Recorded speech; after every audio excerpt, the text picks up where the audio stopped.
and we had more to even talk about, but there was just not enough time in the day to talk about these topics. So what we talked about last time was basically preparing for an investment, buy, sell, multi-unit properties in terms of lending, funding, and credit. So that was the last topic. By the way, let me reintroduce myself for those who weren't here last time. My name is Lisa Williams.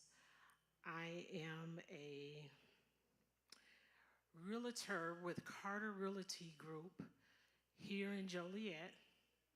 I was actually born and raised one street over on Desplaines Street. So being back here and just kind of talking about this is important to me. Not that I went anywhere, I live just down the street, to be honest with you, but it just feels good to be able to come back and give knowledge and information and education.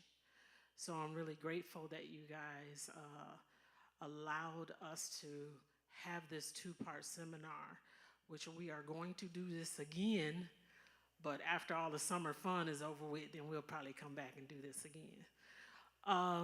But this time, we're talking about something that's even more passionate to me than real estate. And that is leaving a legacy, trust, will, preparing, asset management, things of that nature. It all kind of goes into the same realm. So a lot of times what happens is people aren't prepared for death, but it's inevitable, right? With life comes death. So that conversation is very difficult, especially what I found for myself, because when my father was the first really important person to me that passed away. And he was a person that didn't like to talk about death.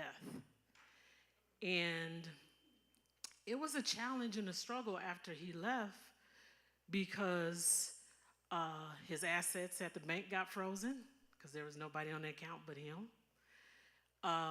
So there were some hoops we had to jump through. There was a lot to do, just a lot, right?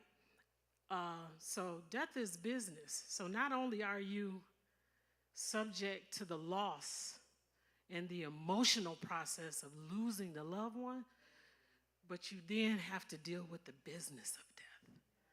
So our thought process was real estate and assets, asset management, they're relatable, right? Because these are the assets that you're living. So this is part of the topic that comes into us as a real estate agent all the time because we sell a lot of properties that have been left to families or that have not, there's been no communication, right?